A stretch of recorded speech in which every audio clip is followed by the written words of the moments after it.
Hello? Hi? Am I audible? Because the line here goes up and down. So I will assume I am.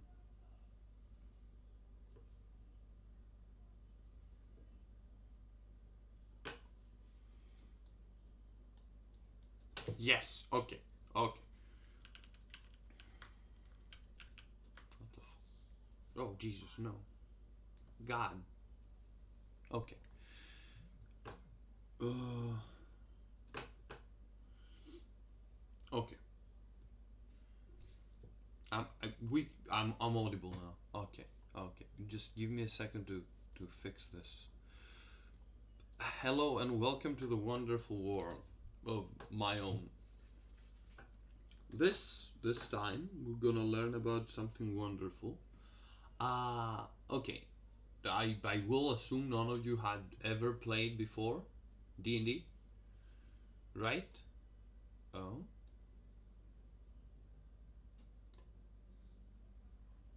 Rami's beautiful voice. Okay. Uh, you should do. Rami, you should do a Yandere Sugar Daddy ASMR. Dude, look, down the line we're gonna do everything. Let's just baby steps. I barely can make sense of uh fucking OBS right now. I genuinely still use my phone for the chat, which apparently this used to have. Um, whatever. Uh, now, D&D. Okay, in the beautiful world of D&D, we have wow. The game of D&D is I have never played D&D. Yes, this is why we're doing this. This is why we're doing this, and in by the end of this stream, we're gonna try to either adapt the system, the superhuman game into the system, or create a system to adapt the superhuman game in the in that game. But in general, the what I want to discuss is the feel of D&D in general. The game, the way you, not how you play mechanically, but how you should play, should how to play in a more game sense. Because many people who start D&D um, generally see it as a video game, an RPG, which is not far from reality. But instead of, oh, there are these things programmed in the game, you can't go out of the boundaries, these are your boundaries, you can't do this, you can't do that. And they treat it very much like Skyrim or a game similar to that. Meaning, they, instead of playing the game like a normal person, they become this homicidal maniac that runs around, never talks to anyone, and kills people. Right? I assume you've heard the term murder hobo. Because personally I started listening and checking around for D&D very randomly. It all happened very randomly. Um, because in the beginning you don't know anyone who plays. No one plays D&D if you don't play D&D. Uh, so you try to look up how to play, or even try to make some rules to play with your friends, because if you say, hey, I want to play D&D, everyone's gonna say, hey, me too, or well, that would be awesome. But it's not for everyone. It's not a game that it's for everyone, and that's okay. That's okay. We're here though to have a first contact with a game, and don't be a murder hobo. We'll cover everything. We'll cover everything. Don't worry. Um, what? What? The first thing you have to understand is the world is pliable. You are with friends. The first and most important thing you need to understand, you are among friends and you're all here to have fun. The game is usually run by a DM or GM or narrator, or however the system you're going to play calls the person calling the shots. Who are you? That's Tom. Hello, Silver. Welcome.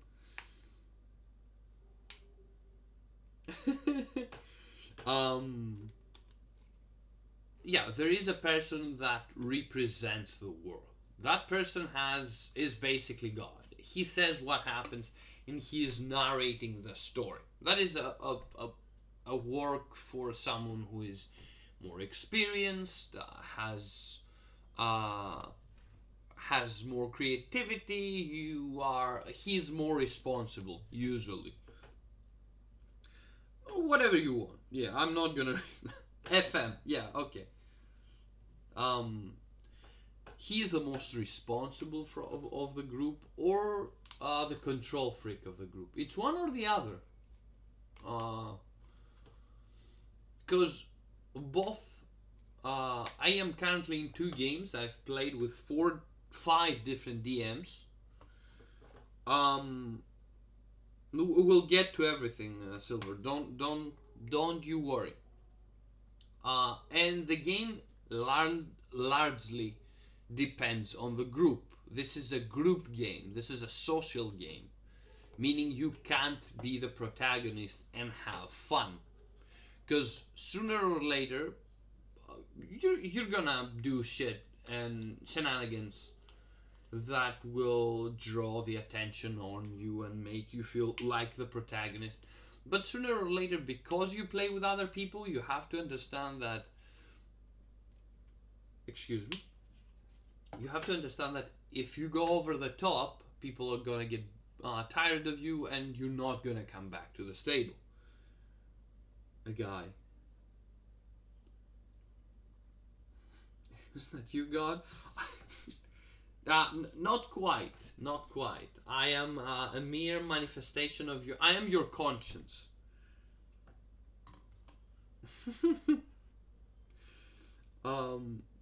So what the game allows you to be as a player, because we're not gonna cover what a DM does.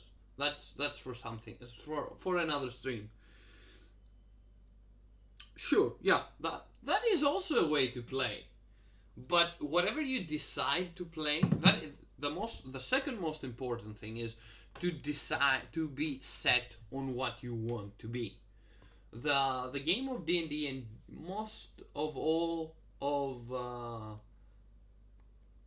tabletop RPGs allow you to be whatever you want to be. There is a way, in the context of the system, of course. You can be a police officer if you want to. In Call of Cthulhu, you can be something. You can be a vampire in the Vampire the Masquerade. I thought you died in Vietnam. Jesus, what the hell? Who died in Vietnam? Anyway, what the fuck is going on in the comments? Also, by the way, there was you could bring up the comments on tools, captions, no, scripts, no.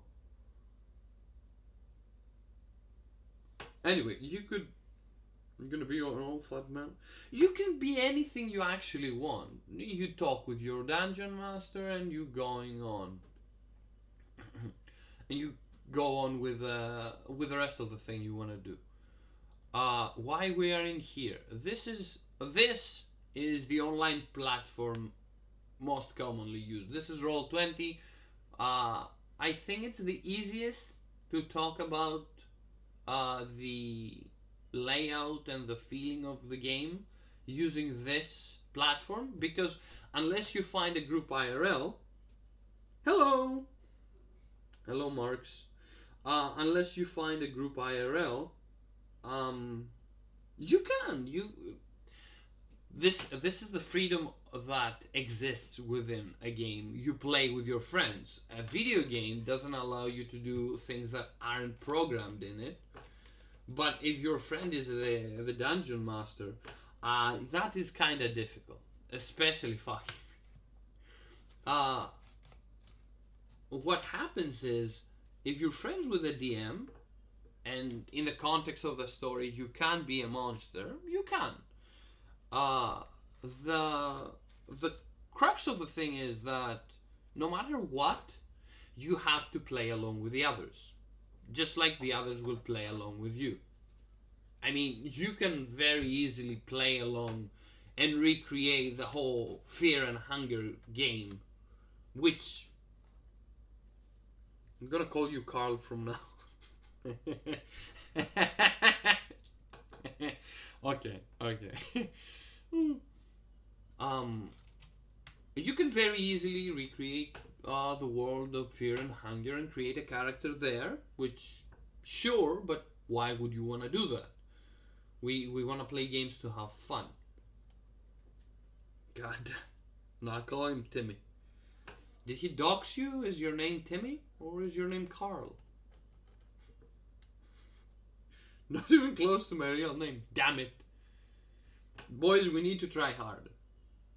So what you want to do is create a character that is, because this the in a perfect world, campaigns would be able to be finished in like a week or a month, because you would be able to play every day.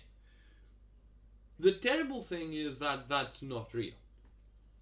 What we're going to do here is get a general feel of how it is to play in a D&D group, and then I'm gonna tell you about the basics of the game, and then we're gonna have fun. But for now it's teaching. So students, take out your textbooks. This will be on the test. So unfortunately, the entry level game most people have played when playing D&D, when playing tabletops, I should say, or fantasy war games, as they were called, is D&D, is Dungeons and Dragons. It's the most standard of them all, the most well known, and the most memed of them all. I bet everyone has seen a meme or a green text, a Reddit post about a terrible DM or an amazing thing that happened, right? Or no? Is that just me? Really need to do something. By the way, this platform is great because you can do this, and you roll a die. On the end of the month, the test is on the end of the month. But what exactly happens is, let's say you come with a group of friends, and those were my decoy balls, you fool.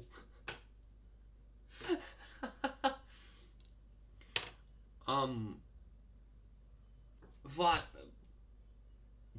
What? But the thing is, you go along with your friends, you gather up, and you make a character. What you have to do at that point is either talk with other players and the DM to make a coherent party, or if your DM allows it, you start without knowing the rest of the people, and you meet each other through the game.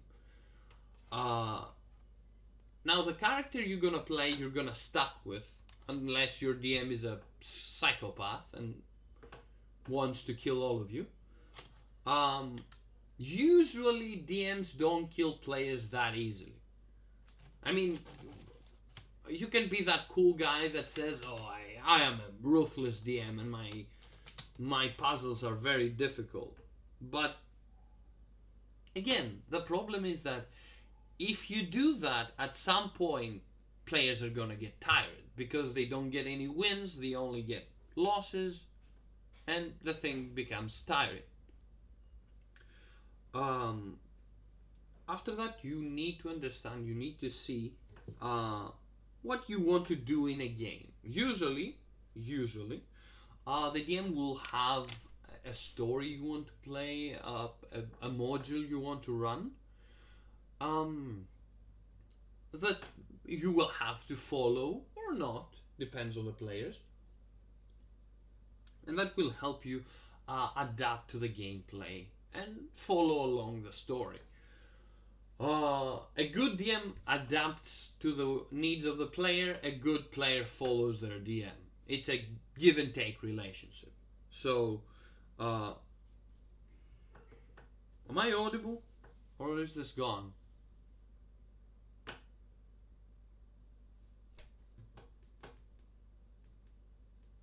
Oh, am I? I am audible. You can do anything basically. The thing is, you need to keep in mind that D&D, even if marketed as the high fantasy adventure and thing to do, the thing is, it's basically mostly a social game because again, you're not playing alone, you play with others. So, in order for you to have fun,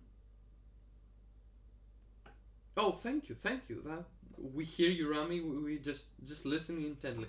That is very kind of you. Thank you.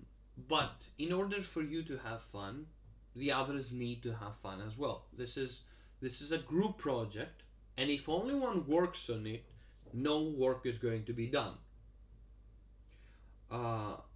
So, moving forward, you found your players, you found your DM. Now, there are pre-written adventures, which are ready-made adventures available to the DM for him to read, narrate, and follow along with your choices. He adapts the story to your group, follows your group through that story, and changes it accordingly to your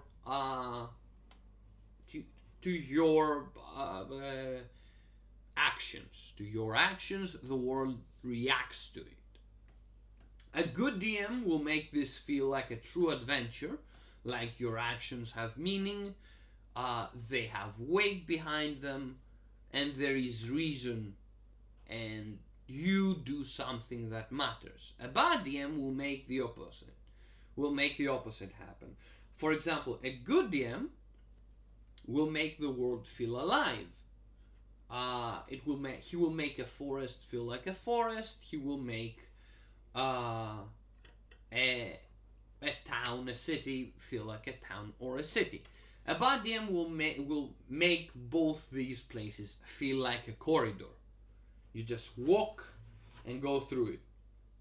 There is a very common problem, a very common term in narrative games that is called railroading. Railroading means you have only one option, only one thing is possible, and there is a set outcome. Kind of like the cinematic games of PS2, PlayStation. You can't really do something to change the outcome because you basically are playing a movie. You can't change a movie, but in some games you can change the ending. You can choose your own ending. This is where, in my opinion, these games are superior to either movies or most video games. Because you have the freedom to do whatever you want and whatever you like, but at the same time, you have the ability to control your own player and your own actions. Of course, this freedom can be very, very much a double-edged sword.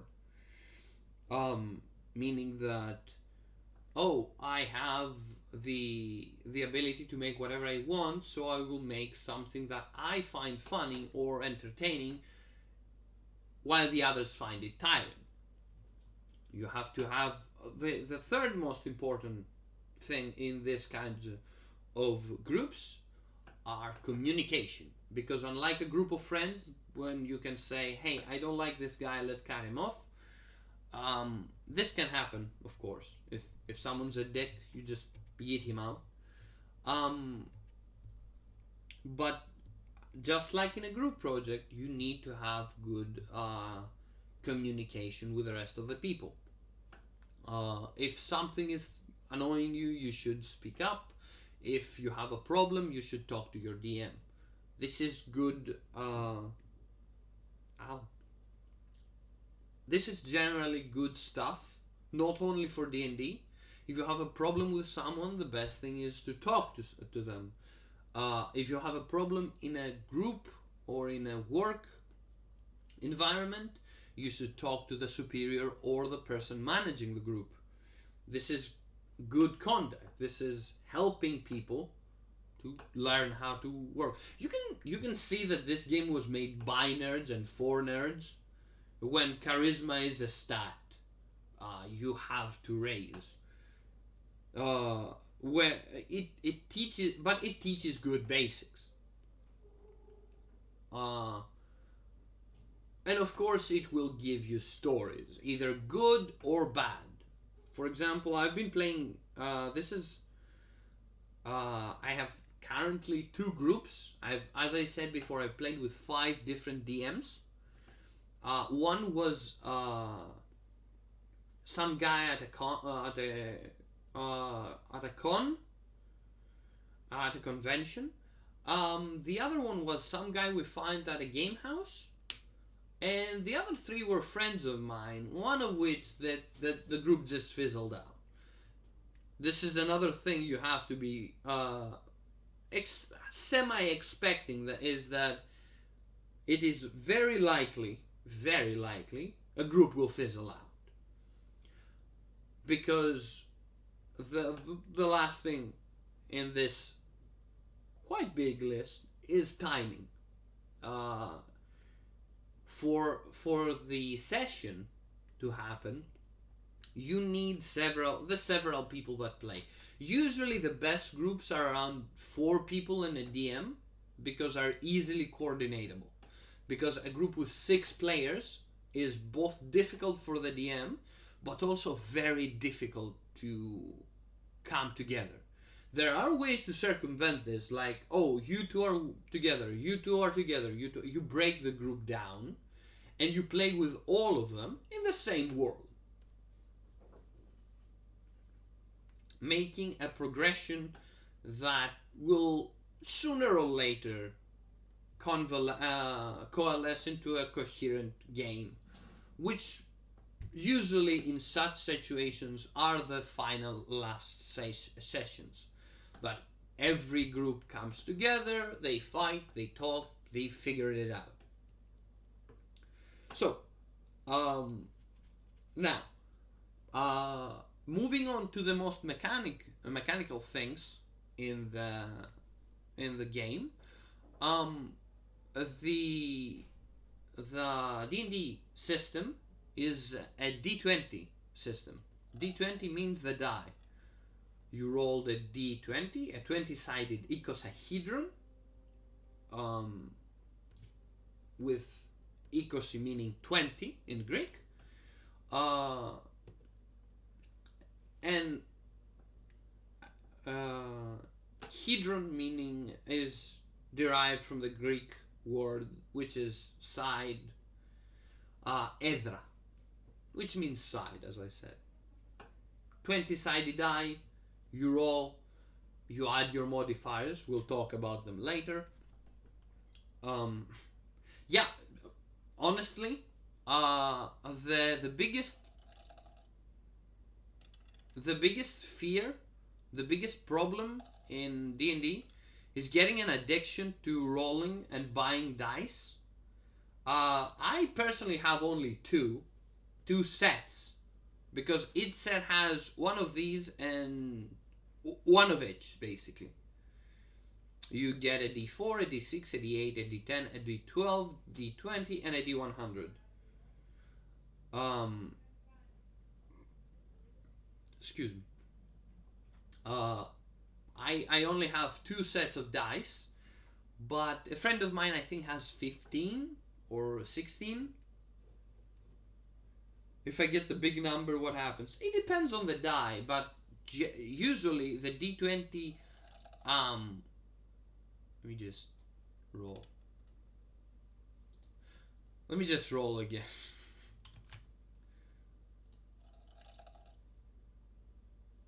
That was it. A 19. What the 20-sided die represents is the chances of something happening. And again, depending on your modifiers, it may happen or may not. So if you, but let's say you have a very athletic character and you want to jump a 3-4 meter gap, I think that's like 14 feet, 15 feet for you Americans. If your physique is very good, you have high dexterity, you're very strong, the chances of that happening are much higher than a scrawny wizard that has very low dexterity and very low strength. So you both roll the d20 die, but adding the strength modifier and the dexterity modifier, the chances are different. How that happens is usually the dungeon master will set a number, like to pass you need a 13, okay? To pass you need to roll a 13 or higher. How does that 13 come to play? So let's say that me as a warrior, a fighter, roll a 20-sided die. I roll a 12, which is pretty high. I have a +3 modifier, which that makes it 15. So I can clear the gap easily.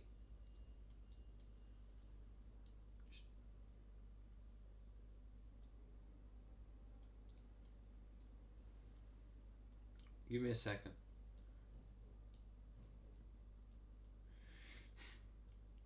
Okay. Now for the wizard, let's make give him a sword.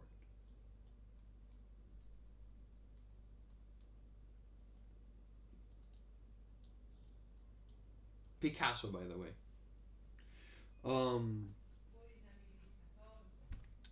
For the wizard, our wizard friend rolls, and he rolls a 9. Now, if the fighter had rolled a 9, he would still be able to clear the gap because he has a +3 modifier. We'll see how the modifiers are applied later. But because he's a scrawny wizard,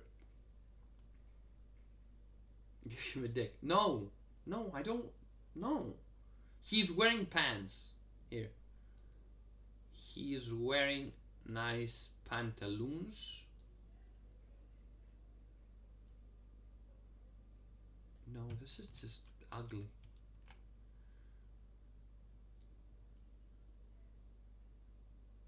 Here.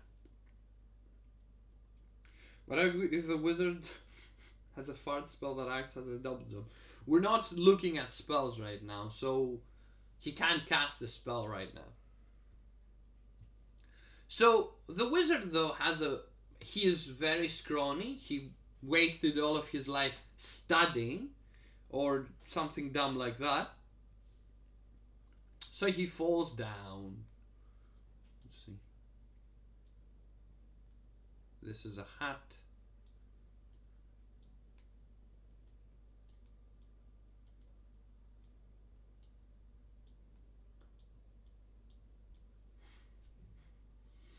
He will don't worry, he'll be fine. He will fart before he falls down and he will slow the fall. Very, very, very. So the D20 decides what happened. So whatever you need to do, whatever you want to do, you have to consult the D20 first. Not necessarily. In this situation, if the fighter had rolled the 9, um, if the fighter had rolled the 9, he would still pass because his modifier is a +3. So the 9 would become a... Oh, he would still fail. But a 10, or depending on the difficulty of the action you want to take, depending on the difficulty of the action you want to take, the DM sets a DC, a difficulty check, which, if your DM is nice, he will tell you. If he's not, he's gonna say, just roll, dude. Don't worry about it. Meaning an easy task, like opening a bottle, reaching, carrying some books, has a lower chance to fail, like a 5 or a 6, if the books are too heavy or if the bottle is too tightly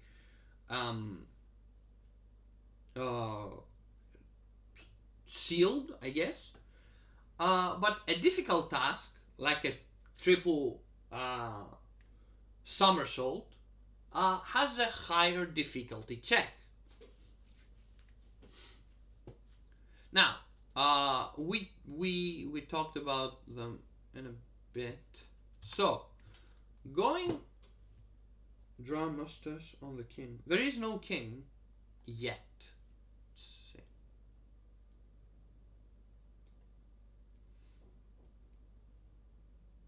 No.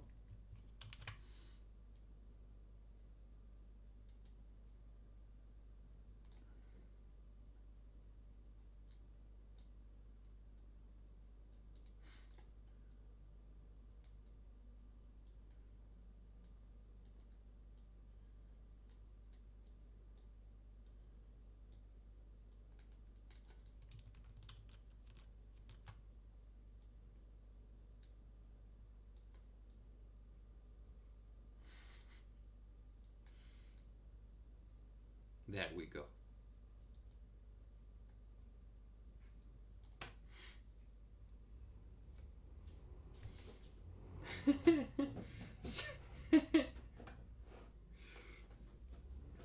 So, we talked about it. But what constitutes a modifier? How do we get the check? What do I base all my rolls on? Before you're gonna make anything, your DM is gonna ask you to roll for your stats. Okay? There are 6 major stats. There is strength. This is how strong you are, how much you can lift, how much you can push. How much you can, I don't know, how hard can you hit with your hands. Give me a second. Ow.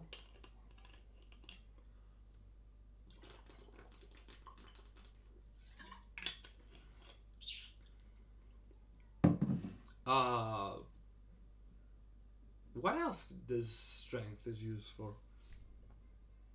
How hard can you jump? I don't know. Then there is the dexterity, which is how fast you are, how nimble you are, how good balance you have. Things like that. How good your aim is. Ow. Then you have your constitution, how healthy you are, how easily you get drunk, how difficult is it for you to get nauseous, how easy do you get food poisoning, things like that. What else? What else?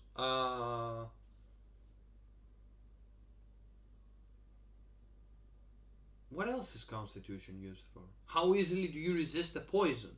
Because poisons in a fantasy world is a thing you'll have to face very, very usually. So after that, you have your intelligence, which is how smart you are. More, yeah, exactly. How much gold can you steal is strength, but how easily you can steal it is dexterity. And if you get fucking annihilated by the dragon, is constitution. Intelligence is how smart you are, how fast your brain works, how quick you are to make a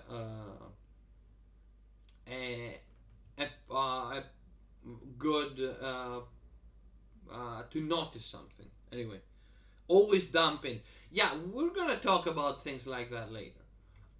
Your wisdom is how street smart you are.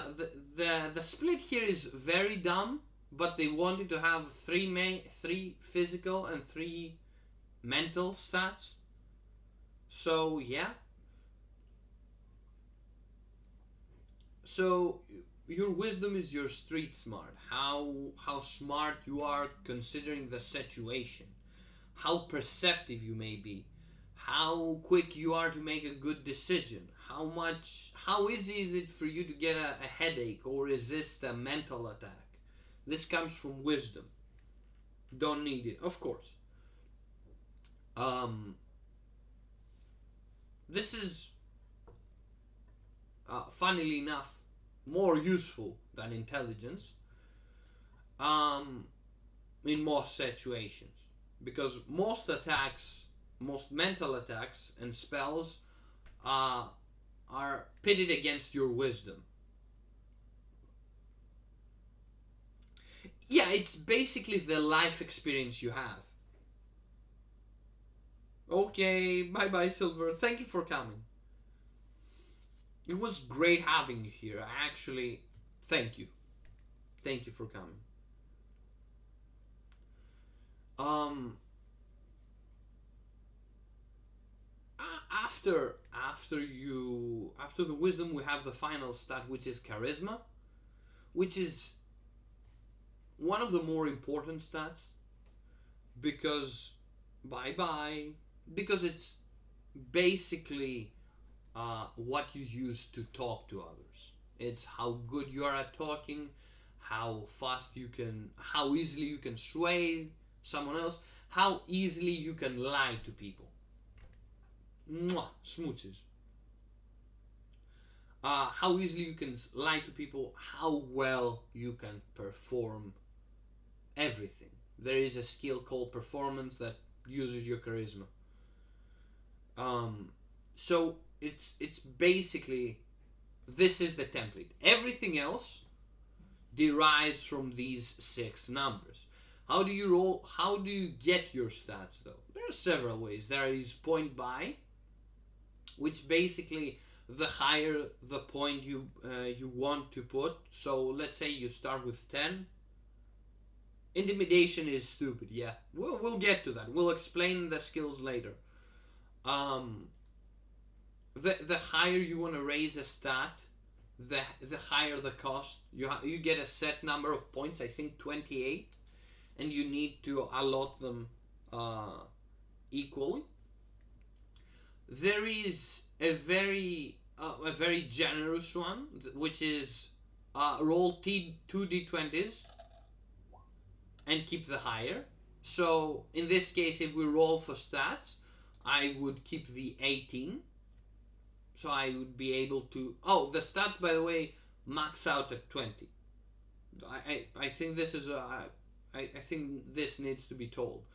The stats max out at 20 for player characters, or PCs as they call.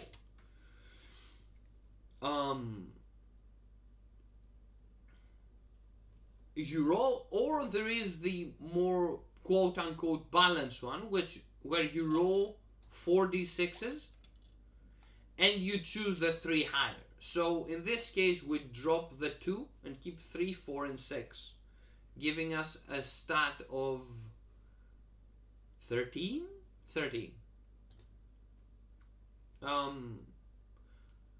After you find out which is which. By the way, 10 is the baseline. 10 is considered a normal human. The average human has 10 in everything. He's neither too dexterous, too strong, too healthy, too powerful, nor too smart. So 10 is the baseline. Now, considering your modifier raises or falls by 2 after 10. So at 10, you have a modifier of 0. At 12, you have a modifier of 1. Opa. What the fuck? Oh, at 12, you have a modifier of 1. At 14, you have a modifier of 2. You have at 16 a 3, 18 a 4, and finally capping at 20. Capping at 20, you have a modifier of 5. So if you have high strength if you have high strength, you have much better time jumping over that ledge, which was a difficulty of 13. Okay, we rolled a bit very high now, but in the case of the wizard before, if he had high strength, he could have added a high number, making it a lot more easier. Conversely, holy shit. Conversely, having a 9 gives you a -1, a 7 a -2, a 5 a -3, a 3 a -4, and a 1 a -5.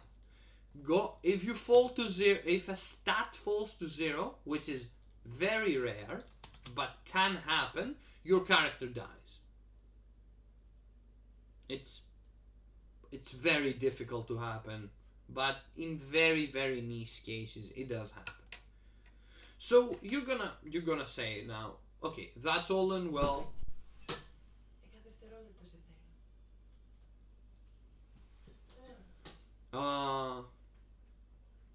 So what was I saying?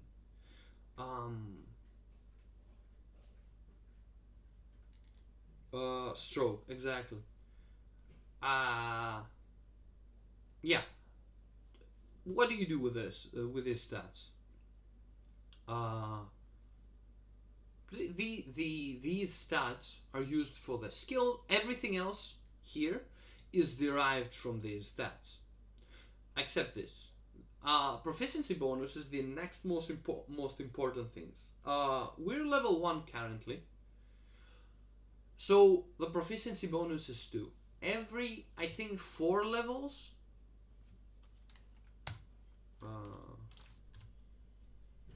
the proficiency bonus raises by 1, capping at 6 at 20 level. So at 20 level we have a proficiency bonus of 6. Now, proficiency bonus is added whenever we use a skill, an attack, or generally an action that our character is proficient in. Proficiencies are given from your background, your class, and your race, which makes it a lot easier.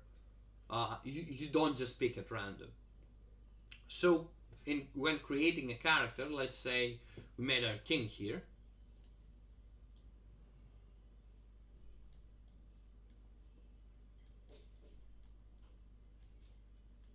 Give me a second.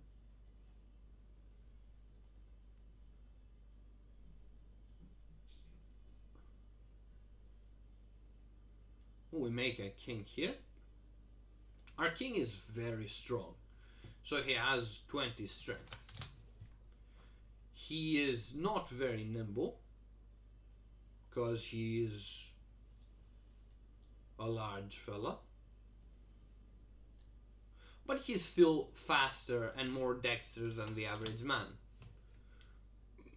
we'll talk about this in a minute. He is very healthy, so he has a very high constitution as well. He's, I will say, averagely intelligent, but he is very wise, and he is also very charismatic. Now, you'll see that things changed here, okay? Some things changed. After the proficiency bonus, we have the saving throws. The saving throws are the same with the king is wide. Let me just.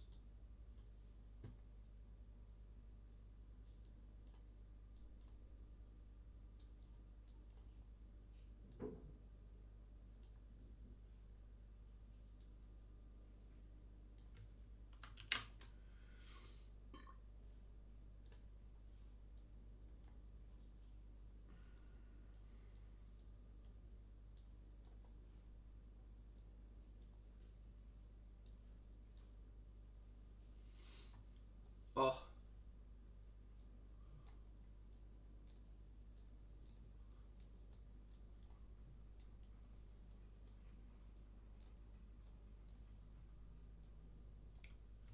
he's a strong lad. Anyway, saving throws are derived from two things: the stats you have, as you can see, they match. Oh, as you can see, they match. You have a 5 here, so a strength saving throw is a +5. You have 1 at your dexterity. They generally they match. So, how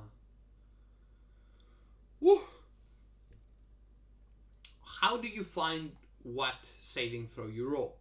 Generally, when you roll a saving throw. Saving throws are rolled when your character is put against a hazard. So if, for example, our king here has an evil wizard try to control him,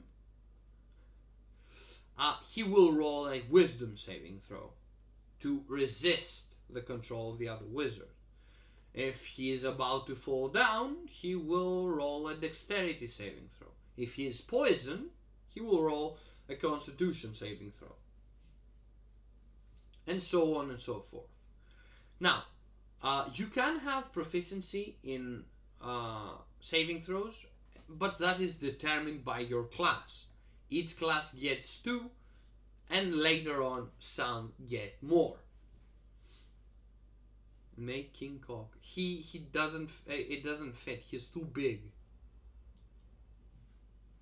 Just give me a second to fix this too. This side as well.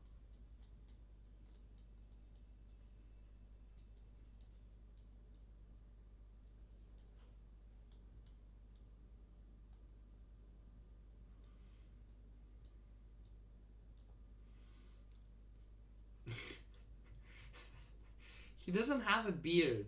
I think the king of in Clash of Clans has a beard as well. Ow, ow. Now, what happens is, just like the saving throws are given to you by your class, the stats, the skills you get are also given by your background, your class, and your race. Our king here is a human. He gets some stats from human. He is a soldier. He was a soldier before he was a king, so he is good at fighting. And he is a fighter, as we can see. So he can fight very well. He has, I think, fighter gets strength and constitution as saving throws.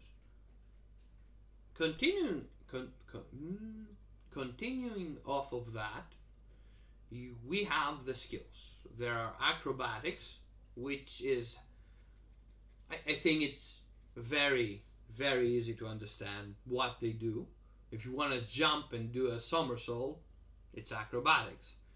If you want to land with a superhero landing, it's acrobatics. He is. I've never played Clash of Clans. I can't help you there.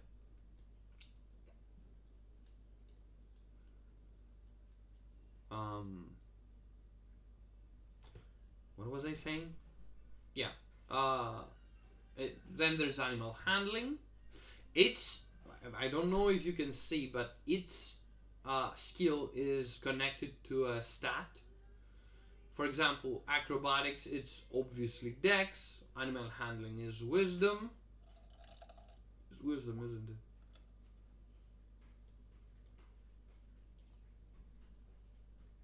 Oh, it is. Yeah, animal handling is wisdom. And so forth and so forth. Arcana is how well you can understand a magical effect. I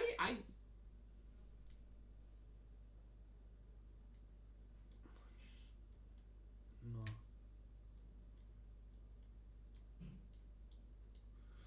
How well you can understand a magical effect? Oh god, it's difficult to draw the mouse. Athletics is how fast you can run, if you can push something, if you can pull something. Deception is lying, which is tied to your charisma. Insight is how well you can read another person. If they're if you can understand if they're lying, if they're doing something shifty, if they're scared, if they're happy. When they're trying to hide something, you can understand it by rolling insight. Then we have intimidation, which Marx very, very well pointed out that it's super dumb, because if our barbarian king had 10 charisma and wasn't very charismatic, despite his scary physique, charisma, intimidation is rolled by charisma, which means, holy shit, those are horrible rolls. Which means our king would get nothing, even if he is this monster, which is, for me at least, dumb. No. Athletics is speed is set for each race. It's 30 feet. You can run 10 meters each round on your turn. We'll go to that. We just move like this. But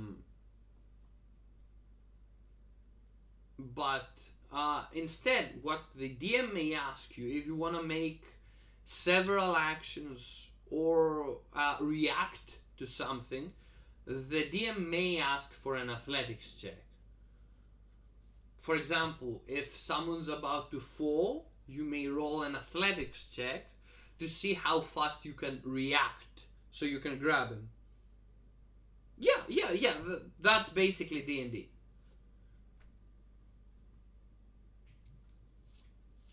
At which point the DM will say, hey, you cannot be afraid of this guy.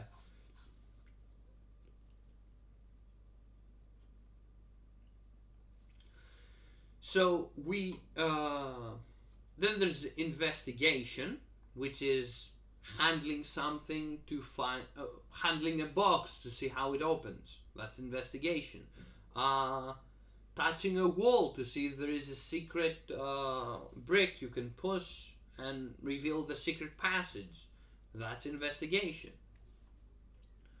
Then there's medicine, trying to find someone's pulse, trying to do CPR to someone, trying to close a wound. That's medicine. Sorry, my eyeball itches. Then there is nature, how well you can discern if a plant, what plant is the flower you just picked, what kind of animal leaves such tracks. how long does it take for that plant to bear fruit? Things like that. Things that let you understand and know nature. Then you have probably the most important of all skills, which is perception.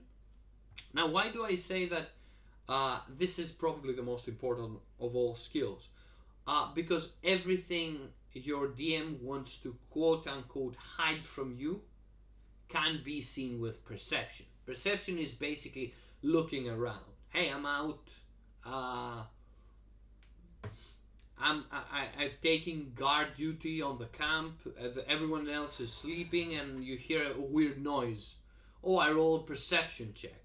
I look around to see what's going on. Uh, this skill basically moves the plot along. Uh, anything, anything and everything are moved by this skill. If your DM says, "Oh, there's a weird sound on the," by the way, slowly you learn how to play, and in the beginning you're like, "Oh, okay, the DM just says there's a weird sound. I don't care. I have to go to that place." Slowly you will learn that these things that the DM says, most of them have a meaning. They're either a plot hook, they're either a caution, but they usually have a meaning. Imagine getting fucked by a 40-foot ogre with a 4-foot long barbed cock. You can just play Fear and Hunger, and then you don't have to imagine. I mean, there's anal bleeding in that game.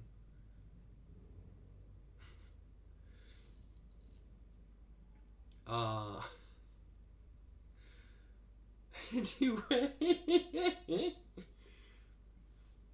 anyway, after that you have the performance skill, which, as we said, is basically to do something. If you want to juggle some, I don't want to say. If you want to juggle, you roll performance. If you want to mimic someone, you roll performance. If you want to do something, yeah. Damn, Lech has some wild stories to share.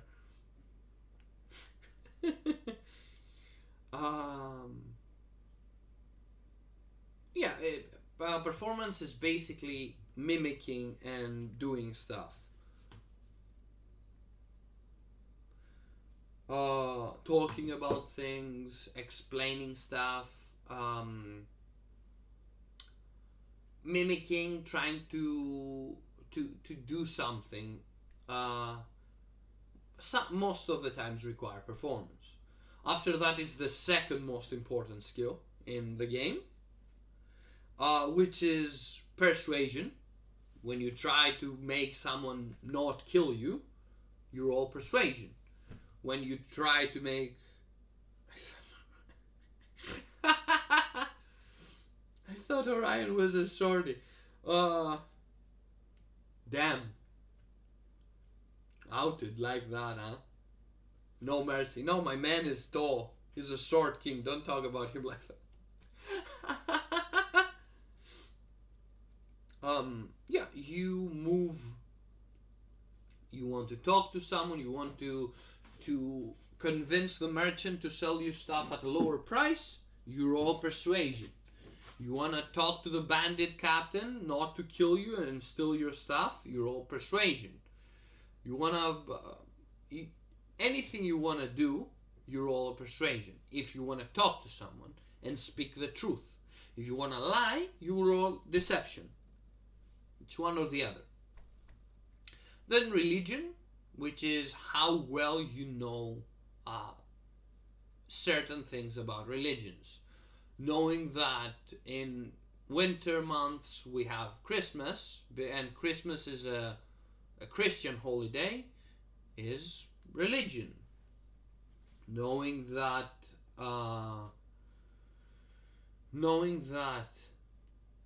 I forgot. Jesus Christ, my brain.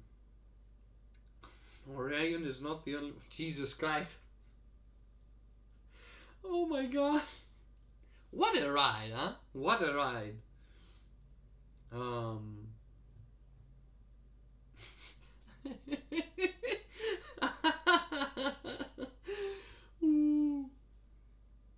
Okay, I'm good. I'm doing good. Okay.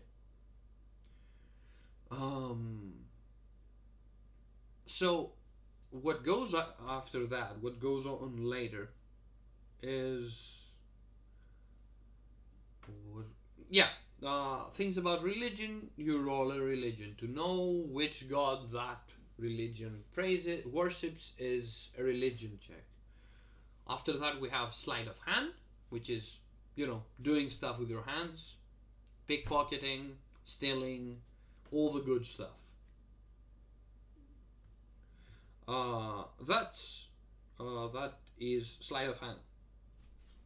Simple. Then we have stealth, which is, again, I think it's very self-explanatory. You want to pass unseen. You roll stealth. You roll well, you are not seen. You roll badly, you draw attention to yourself. And lastly, we have survival, which is survival in the wild. Lighting a campfire. Tracking someone. Not passing through a ghetto. All that is survival. Things that will help you survive, I guess. After that, we have how hard you can get hit without actually losing HP. Each time something attacks you, it rolls. It first needs to roll a d20. The better it rolls, the better the chances it hit you. Armor class is how hard you can get hit, as we said, without losing HP, which we will see how HP is rolled. So if our king has 18 AC because he has an armor on, AC, by the way, naturally, jacking off, Jesus Christ, AC naturally is 10, everyone has an AC of 10, plus your dexterity. So our king now, with a dexterity of 12, oh god, no, has an armor class of 11. Dexterity also dictates the initiative, but we'll talk about that after we talk about armor class. So, armor class is how hard you can get hit without losing HP. It's your toughness, let's say. Getting hit from an attack that is below a 5, that would hit. This would absolutely hit. Getting hit by an attack that's lower, let's say, than 5, doesn't hit you. Now, you can increase your armor class either by increasing your dexterity, wearing armor, having a shield.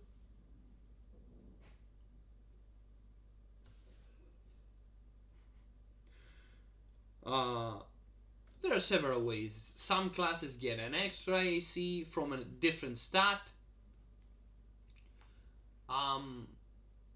But in the end, this is the thing you have to not get hit.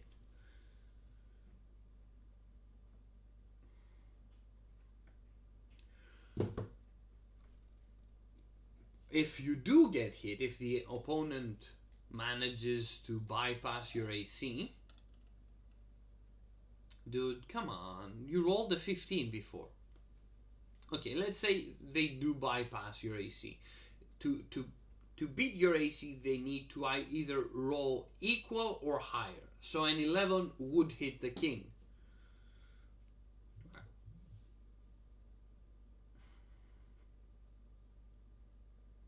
An 11 will hit the king. After that, you choose a number of die, or some attack. For example, a hit from a sword deals a d8. A hit from a dagger deals a d4. So depending on on the attack that passed your AC, you get equal damage. I swear to God, every girl has a DC talk to charm. Yeah, they do that. Seduction. Raise your charisma.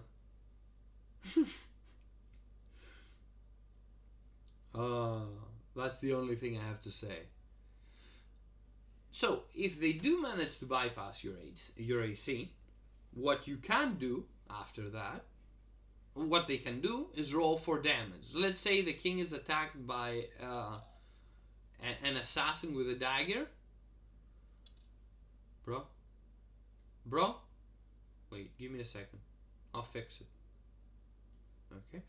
Is attacked with an assassin with a dagger. This thing's, by the way, a d4 is like a caltrop. It's like a spike. If you drop it and you don't see it and you step on it, you're gonna have a bad time. Those things are not pointy. They're usually blunt, but they hurt like hell. Yeah, they hurt a lot. So I rolled the 4, which is max damage. So the king, we said he's a barbarian king, should lose HP. Now, how is HP determined? HP is very simple. Depending on the king's class, I could put a d4 in my ass. Hot and bothered. Jesus.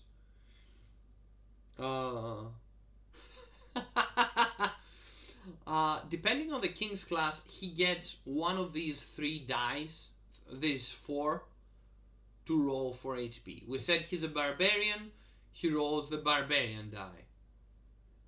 The die he uses the die of the class plus the modifier of his constitution, which means that since our king is level 1, and all that is times your level. So if our king was level 3, he would roll 3d12.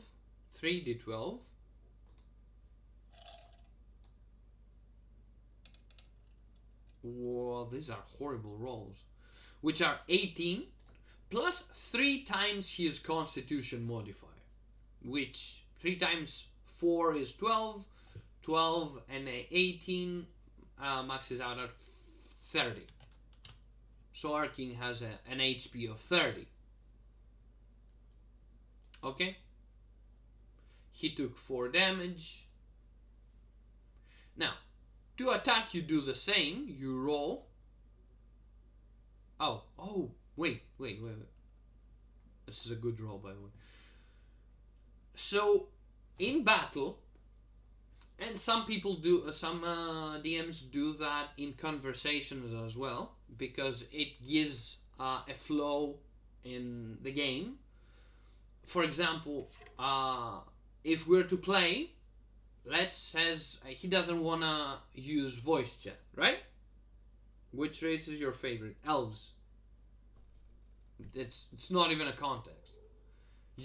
Elves. You use an elf. They're the best race.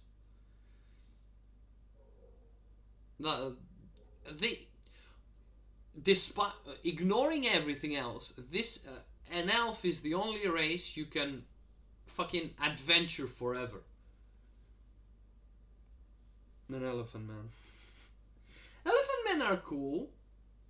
They are. Loxodons are pretty cool. They're called Loxodons. Yeah, I know. What a nerd. He knows the races. So, initiative again is determined by your dexterity. Your dexterity modifier is your initiative.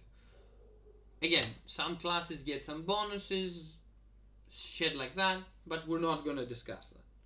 Tiefling supremacy. Defense can be nice. They're kind of overused, uh, and they usually end up being overly edgy and do not steal OCs. But if played correctly, they're very fun. Now, um, when you start a situation that you need to roll initiative, either a fight or something, when the DM needs to start counting rounds, you roll initiative. He will tell you to roll a d20, 13, plus your dexterity modifier. That's your initiative. So our king rolled a 14. A 13 plus 1 is a 14. And let's say the assassin also rolled a 14. In this situation, we'll look who has the higher dexterity. Yeah. Overused, says the elf player. But they're cool, dude. What am I supposed to do? In situations like this, you look at the dexterity of each player. Our king has 1. Let's say the assassin doesn't have has a 0, so our king goes first. The first attack was a surprise round. He was ambushed, attacked. Now we play normally. Now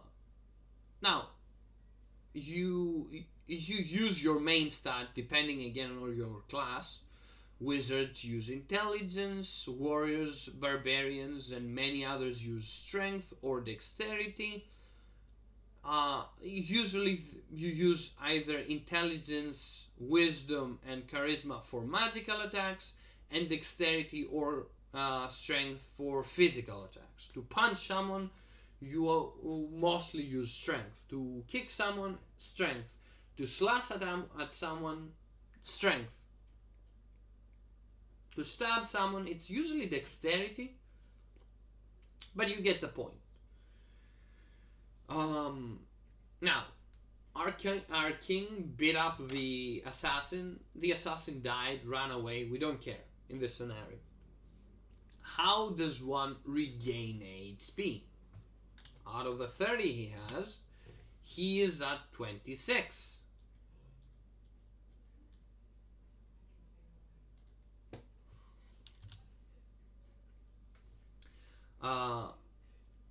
You'll see here there is a short rest and a long rest. He died.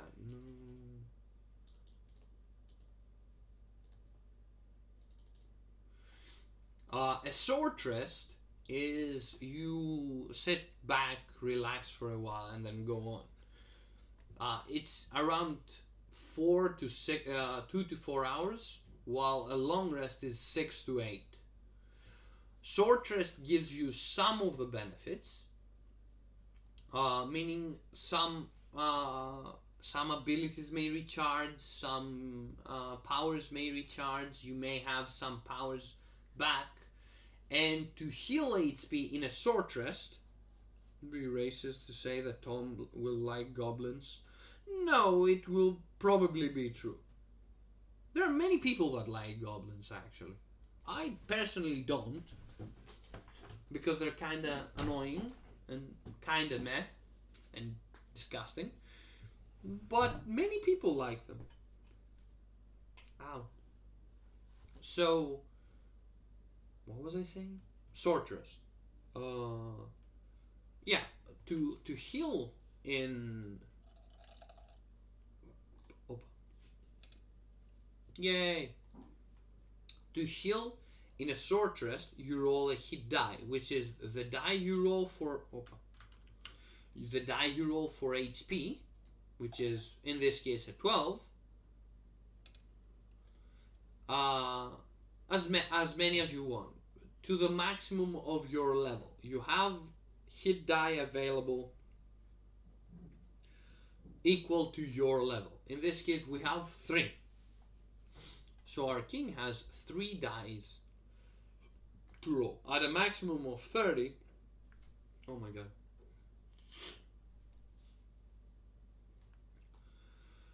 Uh, his HP is 26, so rolling a hit die, we get a 10. I have the hiccups, give me a second.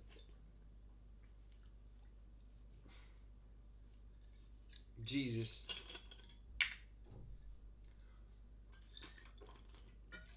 What is this ligma you say? I do not understand it. Come on. Let's get it out of your system. I could fuck. What was I saying? I forgot. Oh, yeah, our king is back at full HP. We're perfect. We're great. Everything is perfect. Long rest, on the other hand, just resets our character. Maxes out our HP. You're welcome. You're welcome. Maxes out our HP. Gives us anything we had. Everything is perfect. Everything is glorious. Cool. Okay. And that's the main core. The main crux of the things. This is there's also passive perception, which is what your character sees without needing to roll actively a perception check, which means as the king walks around the building, because his perception is 13 and the assassin's stealth was like 15, he didn't see the assassin. If the assassin's stealth was lower, without the king rolling a perception, he would have seen him, which creates the character. This is a complete character. There are some things here missing, but main for the most part, the character is complete. Now, the other two things that are left is to choose class, to choose race, subclass. Subrace is not something we're gonna talk about, and creature type. Creature type is usually, players are usually humanoids, as that is the most basic type. So humans are humanoids, tieflings, anything is humanoid. Anything human looking is a human. He's humanoid, I'm sorry. Classes there are 1, 2, 3, 4, 5. What the fuck is this? 1, 2, 3, 4, 5, 6, 7, 8, 9, 10, 11, 12, 13. I don't know what the tactician or the beast heart or the illrigger is. Do you play with fits?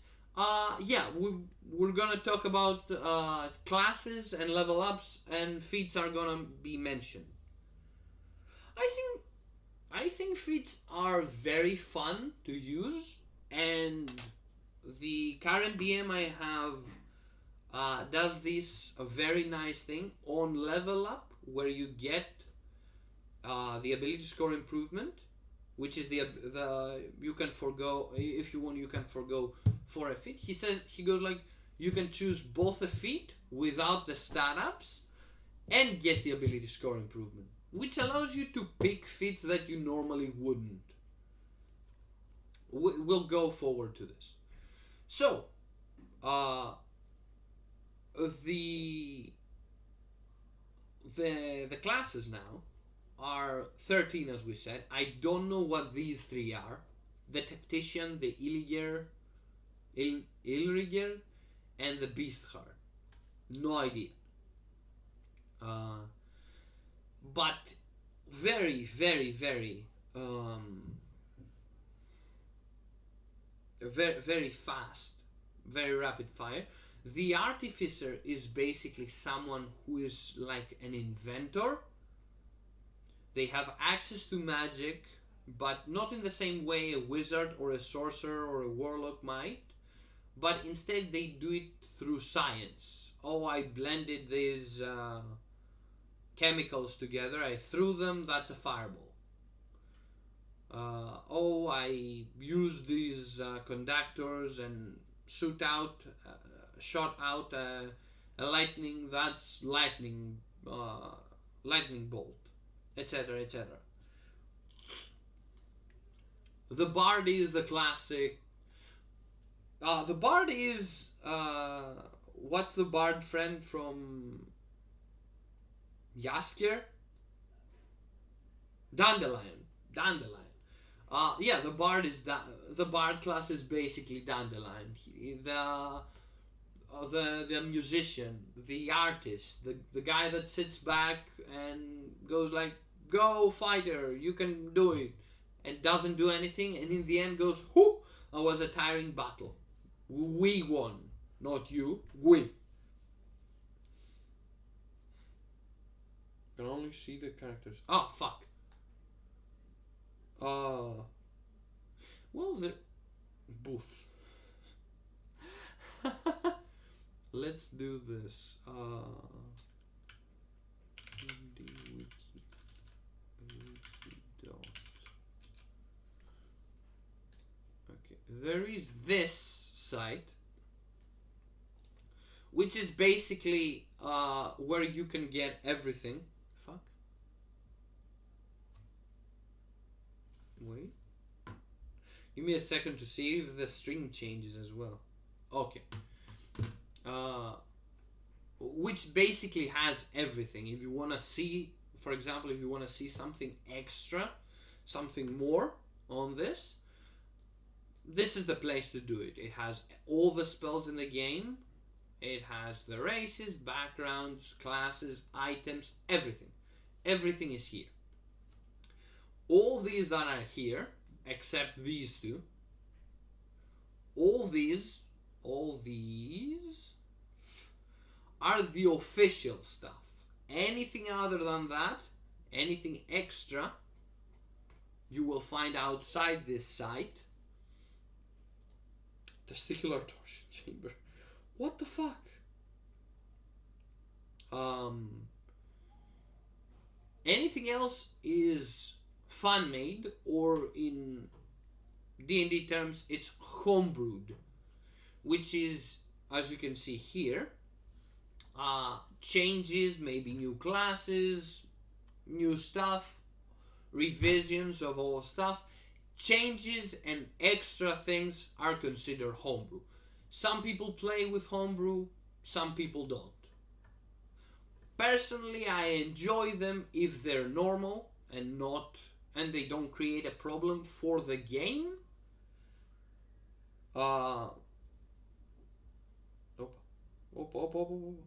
If they don't create a problem for the game, as long as that happens and the homebrew is balanced and keeps space with the rest of the classes, with the rest of the players, and no one has a problem, I don't have a problem with with homebrews. Some people do. So now we're gonna go to the classes because I think they're fun and need mentioning. So as we said, the artificer is basically a scientist that works on magic. If you want to think it like that, think Jace from. I have an idea for superhuman tabletop. We'll talk about it after we go through with the classes, because I need you to understand that there are things that cover different niches, because one person cannot cover everything. This isn't as I stressed in the beginning. This isn't a single player game. You can have one part here, one part there. Everyone works together or works against each other, attacking one another's weaknesses. There are spells, but they're difficult to come. If you want, for example, if you want your superhuman to be muscle heavy, or have tentacles or poison, but you also want him to do something else, there has to be very specific playing around. Also, the system of D&D while very good for introducing new players into the world of D&D, very good, it is very limiting. Meaning you can do this only once per day. You can do that ability twice per day, and that is very limiting for the game itself is not limiting, no, but for something in the context of superhuman, which you want to be someone who is very strong, at least later on, very strong, agile, and shit like that, it is kinda tough to move that system, to move that idea into D&D without making the characters higher level, which can cause a lot of confusion. Because it's really difficult for a new player to start with a level 10, level 8 character, because they get several different things. Which means understanding the basics will help us build something on the basis of what we want to make. Which means that understanding the easy part will help us create something more complex. For example, another system which I think fits a lot better to, like, help me to superhuman is the D10 system that another company, D&D is made by Wizards of the Coast. Another system uses, another company called White Wolf has the, has the Vampire the Masquerade game and the Exalted games, which uses a D10 system, which is slightly different. The whole character creation and logic and mindset of characters in that kind of games fits and aligns much better to the Evan's Black Tentacles, Jesus, to the idea and the context of superhuman. Meaning that we will see D&D, I'm explaining D&D so you can understand the way that the game is playing and the feeling you need to get from this, because understanding the easiest of tabletops will help you understand the more difficult, because I tried doing Exalted on my own and it was not only massive, the imagine the guidebook for players for D&D is around 250 pages, along with the artworks, comments, small snippets of stories, comments, and stuff like that, which means it's quite fluffed up. Everett can use his black tentacles on me every day. Jesus Christ. While the Exalted and Vampire the Masquerade rulebooks are around, I think Vampire is 400 pages and Exalted is around 800, which means they're big books. So using this, we'll see what we can do.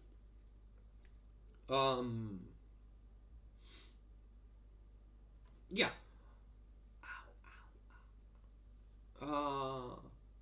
The Artificer, Magical Scientist, Jace from League of Legends. The Barbarian, Conan the Barbarian. You get angry and you nullify pain and hit harder. We talk about the Bard. This is a homebrew class I don't really respect, because because it's a bad class. Let's leave it at that. Cleric is, most people will imagine clerics as the support. Your god gives you power. Congratulations. You have access to healing spells and magic that can help others. No, in D&D, while clerics can do all that, they're also very powerful. They are they hit very hard. They can fall really they're really hard to put down, and they are exceptionally broken. Yeah. But a cleric can be a genuinely fun character to play. Really?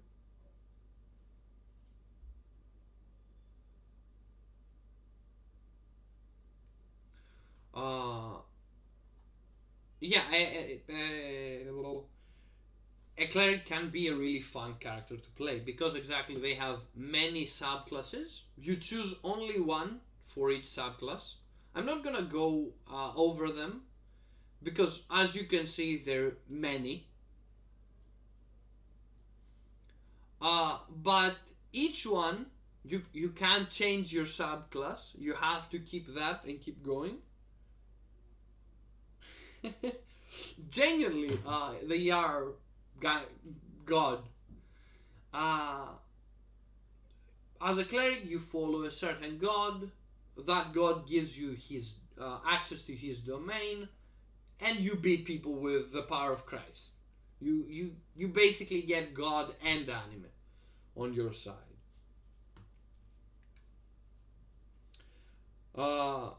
Next class is the Druid, which, while also very powerful, this is genuinely the Druid and the Cleric are genuinely, along with the Bard and the Wizard, probably the most powerful classes.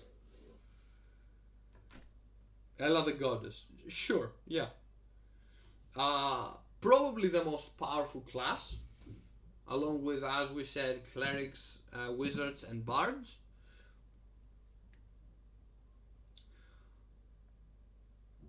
Wait, not quite. Domain is in a way, yeah, but not exactly. Domain expansion. I have a homebrew that's the patron Big Titty Goth GF, which you basically have a Goth GF that's an Eldritch monster and gives you power. I'd say a patron. We'll reach warlocks when we reach them. But the problem with the clerics is that if you fuck up and piss off your god, you will lose your powers. She'll say, no more. Out. Yeah. Because it is. You get access to 9th level you're a full caster, you're a tank, and you can summon stuff. How are you not powerful? You are the party. On your own. You do everything. Comparatively to a fucking warlock, yeah.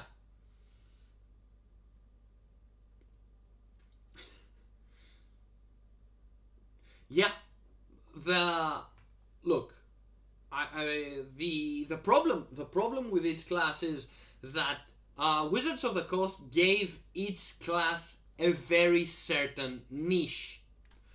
Artificer can make weak magic items. Barbarian rages. The Bard is fucking insane. The Cleric can call their god and tell you to go fuck yourself. The Druid can change into other animals. Not only animals, beasts, and sometimes even monsters. Which means you see an owlbear once, there will be an owlbear in every fight. Because you're gonna be the owlbear. There is a summon. Uh, you can summon a lot of stuff as a druid, and the warlocks, druids, wizards, and warlocks are the best. No, druids and wizards are very powerful. Warlocks are not. Warlocks are probably the worst class. They really have been shot upon by Wizards of the Coast. Jack of all trades in a team game. Yeah, the druids. They basically what you do as a druid, you roll initiative, you do something with your magic the first turn, and the second you shapeshift. And from fucking 30, 40 AC you had, no animals.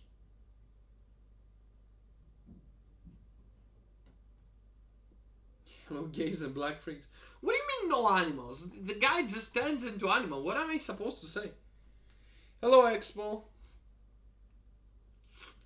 Warlocks, they're very, very early game good. They have high charisma and get access to some stuff very easily. But after that, they fall off very quickly. I mean, level 5, you're already falling off. So, after that, we have the fighter, which is the standard. You all know it. It's the meme that says white, fighter, and male. Human male fighter is the most played class. Rami, stop touching the animals. Cat girl. Look at that bozo playing D&D after Baldur's Gate. I've been playing D&D 4 years now. 5. Musk hasn't come in the clutch yet. Yeah, that's bad. That's why you build the coffee lot. The Chain Ladin is the most powerful combo in the game, yeah. Offensively. Because a 20 level wizard just casts Whiz and does everything. There is a Rune Knight, yeah. Warlock is pretty bad, but you cannot tell me that. It's worse than Monk. Monks are the warlocks of the physical classes. I like cats and girls. There should be something. Nope, there is nothing. We're still waiting on Elon Musk.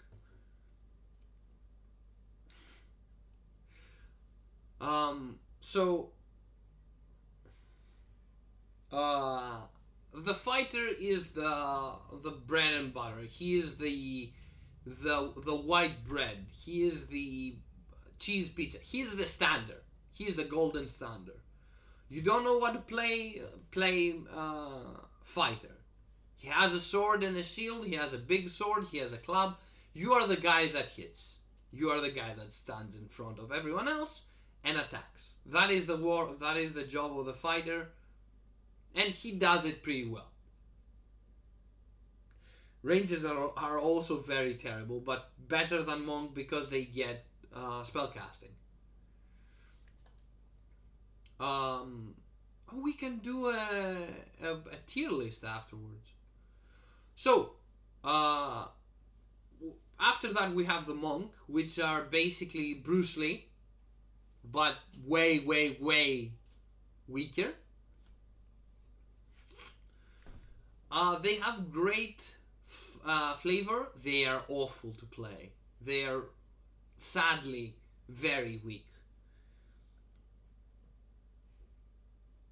They are sadly very weak.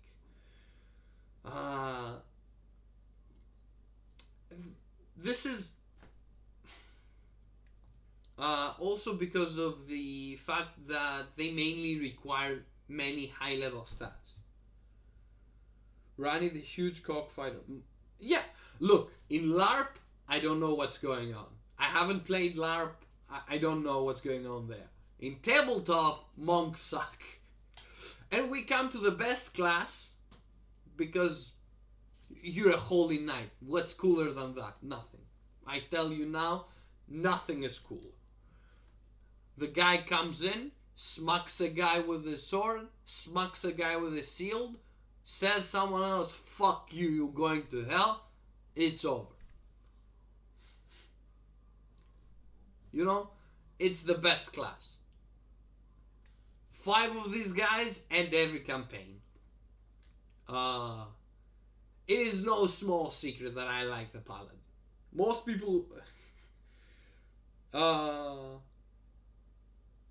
most people will say Paladin players are insufferable. I'm here to say yes. Paladin is the best everything. Paladin is the class that covers everything. He has healing, he has magic, he has damage, he has protection, he has support, he does everything. He is the most balanced class because he does everything. And he does everything well. Then we have the Ranger, which, look, I know the meme is the Ranger sucks. And for the most part they do. When are we getting to the Elder Honor? Jesus. Like Elden Ring, they are the worst. Elden Honor, I'll hate them.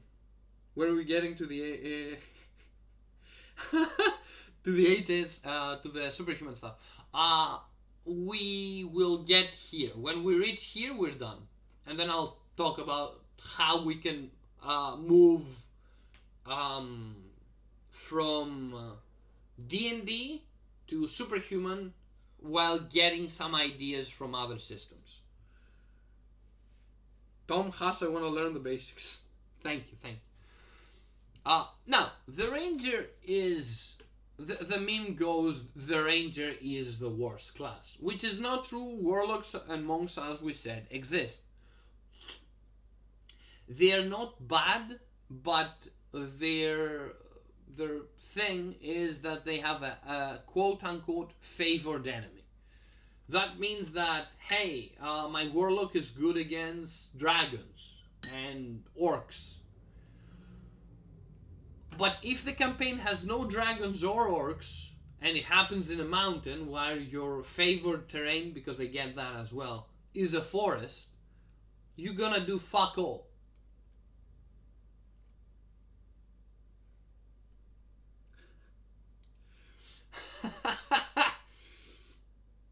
What happened? Expo is flabbergasted, Tommy's here.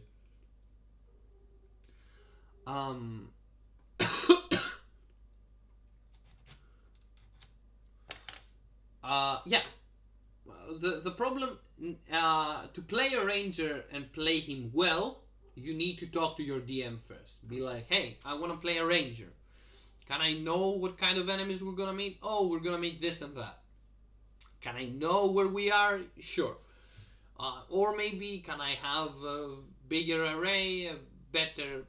Sure. Again, as both the Ranger, the Monk, and the Warlock have some subclasses that are very powerful. Yeah, the Knight of the Void is Expo. What happened? Why is this so flabbergasted? But as a whole, the class is not good.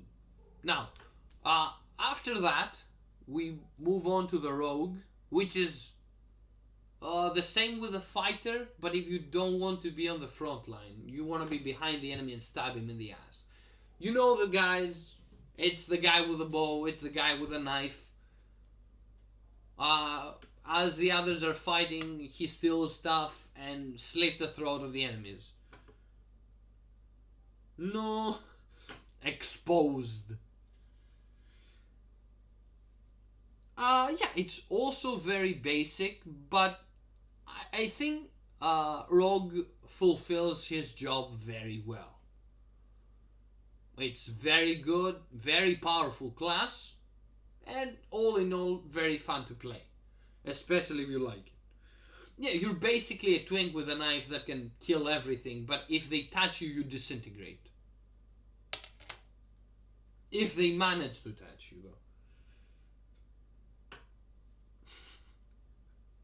My twin blade user in Elden is a twink. Dude, Elden Ring is so much better than D&D in the aspect of gameplay, because it's exactly made to be a game.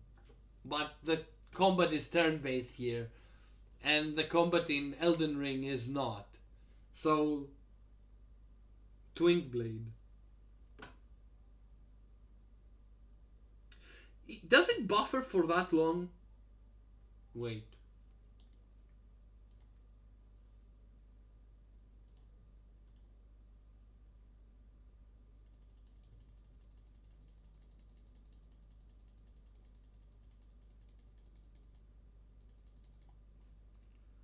Okay. Let's see. Let's see for now what happens.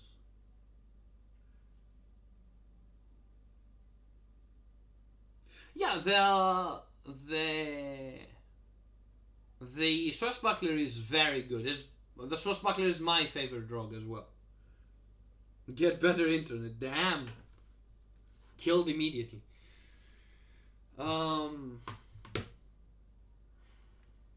This is on your trendy boy. Anyway, after that we have the sorcerer. Now you're gonna say, oh wait, we have a sorcerer, a warlock, and a wizard. What is the difference? Nothing really. The warlock, imagine there is a three brothers. One worked for everything, the other inherited everything, and the other got left in the street. The one who studied for everything is the wizard. The one who got everything is the sorcerer. And the one who got left in the street is the warlock. Okay, we're not lying. Perfect. It's very fun, yeah. So, what is the actual difference? The actual difference is the sorcerer is born with magic. Someone did something in your past.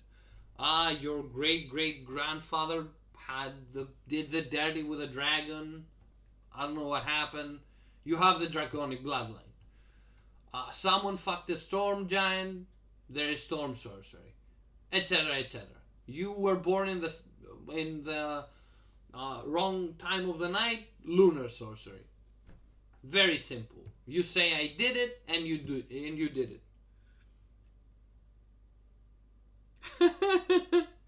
Aberrant mind, I really don't want to know. Keep coming to yourself.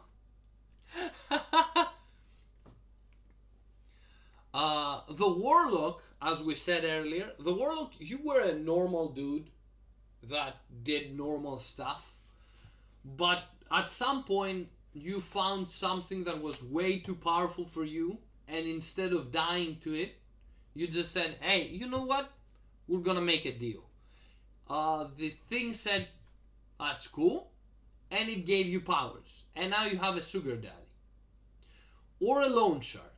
It's one or the other. It's either, hey, you owe me, bring in the cash, or hello baby girl, where are you? It's all over my monitor. God damn it. This is why people think you're gay. You're too gay. He is gay, though. What do you mean?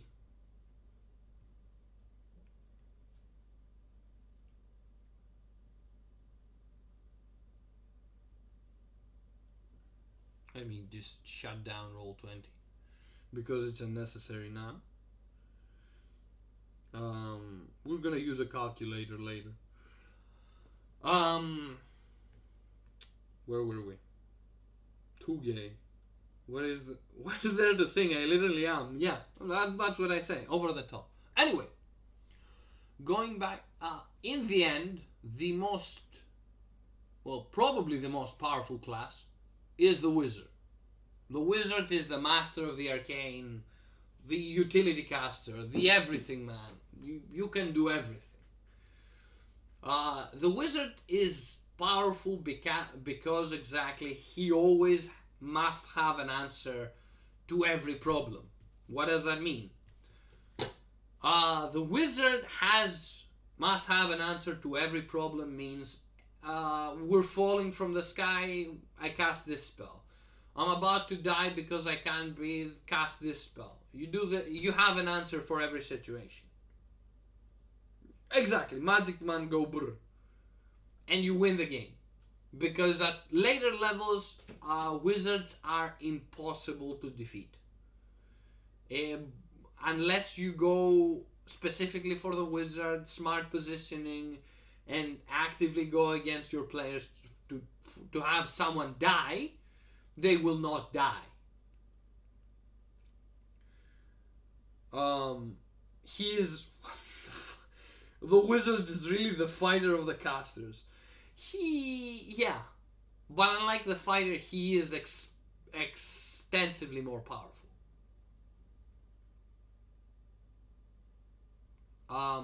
Now, the idea there is for what you call it? The idea there is for superhuman. Tom, wake up! We're going to superhuman now. Is that what you can do with superhuman? Is instead of having like 6 stats, all this, all that, what we can do instead is break everything down to something much easier to understand.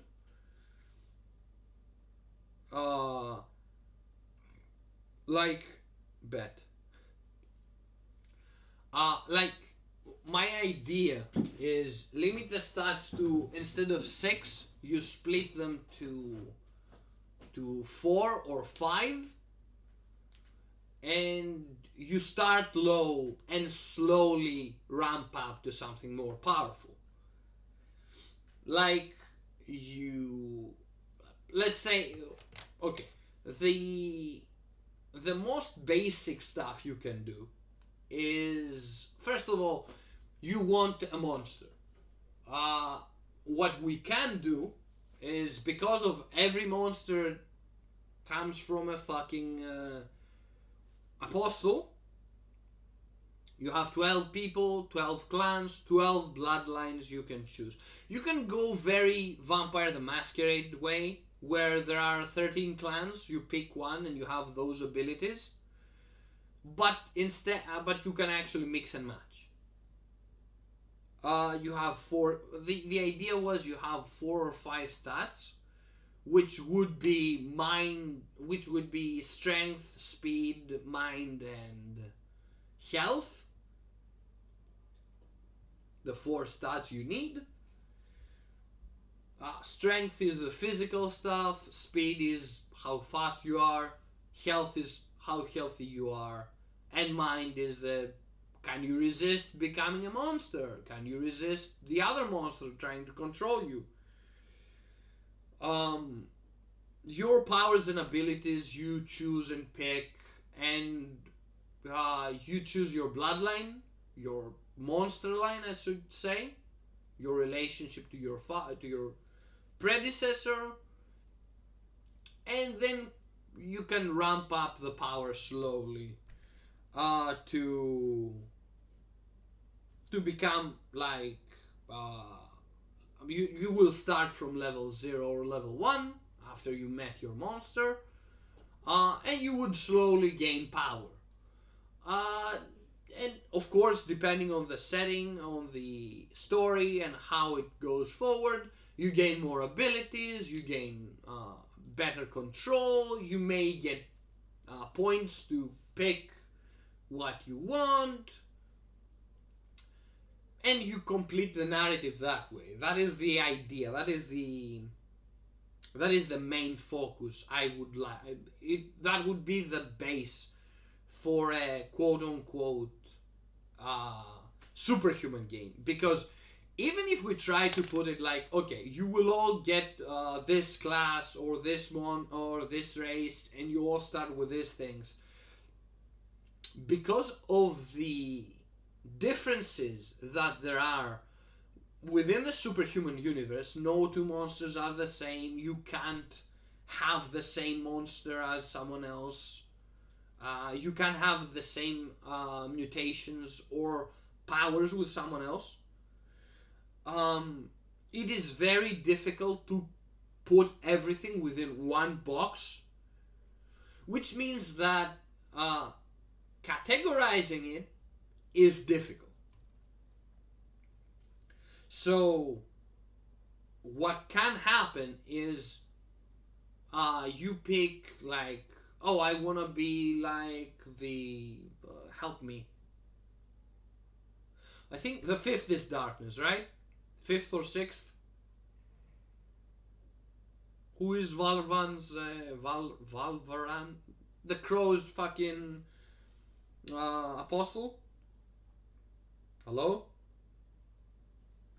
No? Help? Anyway, the darkness. I don't know which number he is, and you generate a power from that.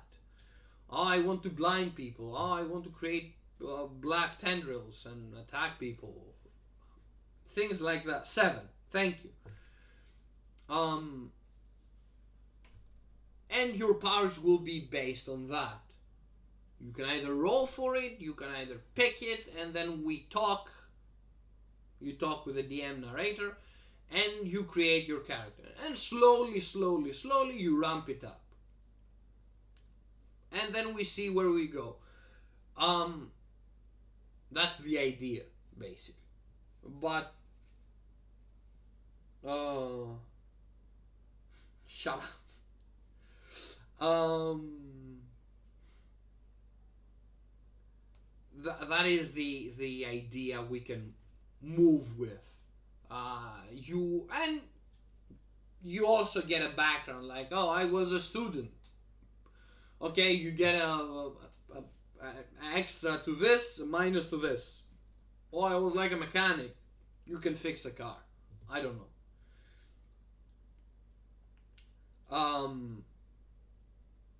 And that way you create a character, and then we will have to. But it's a very specific and very difficult thing to fine tune, because exactly there is nothing set. We don't have a large scope in superhuman, so we can be, hey, there are this many. You can be this far from your genetic parent, and that's the problem with the first or the second line, which creates balancing issues. And again, we have very little in terms of info, because I am actively going through the game to try and pull out story for the video. I'm gonna finish. I am going to finish, that I promise. But again, we don't have an extensive look to the monster side of the world or the superhuman. We just started to learn about superhumans, and because the main character of the game is a product of two apostles, that makes things a lot more complicated. Because on the one hand, you are apostle spawn, and you're very powerful because of how directly close you are to the apostle. Yes, you have leveled up very quickly, but we don't know how powerful a normal level 1 superhuman would be, because we don't have access to you got turned by a normal monster person. Because all we have are apostle spawns. Alice is apostle spawn. Help me.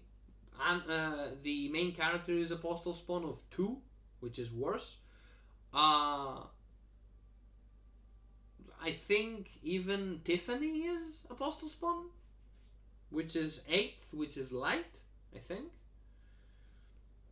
Which makes things very difficult to see how powerful a normal level 1 would be. So that creates the problem of gauging the power. Of course, you can ask Werewolf about this. How much stronger is the MC comparatively to a normal level 1? Ow.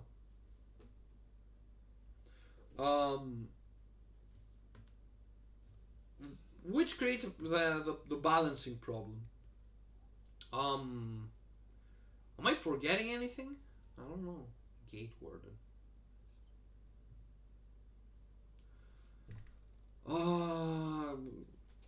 Give me a second.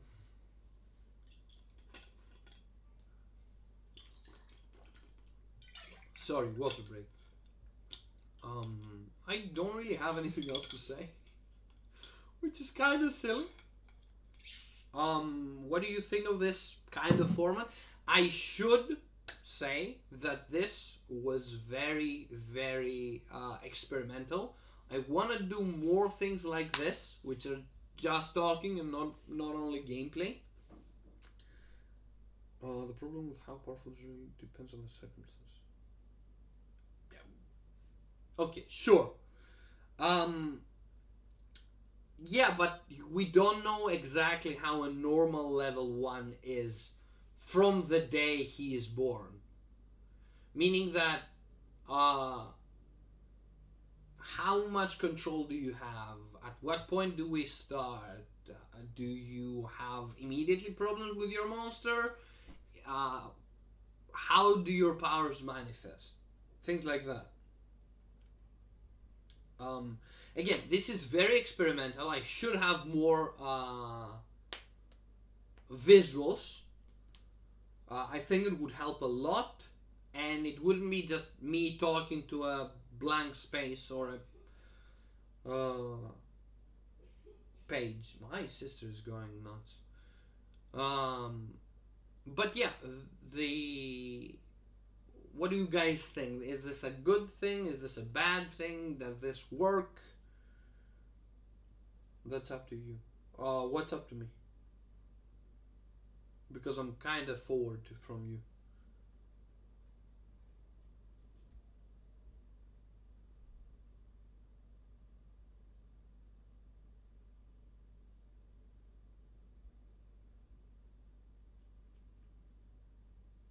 And I mean, as for the story, look, of course, for lore stuff, we can always ask.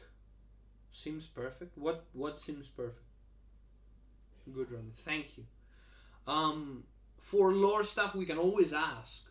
I mean, we have the guy there, and we have the rest of the people that genuinely the theory channel and the game discussion channel are the most, along with the general, of course, are the most lively channels because people are always talking and there is constantly stuff to talk about, which means the game has a lot of stuff to talk about, which is great. Thank you, for the concept of the game, which is great because there is things to draw upon.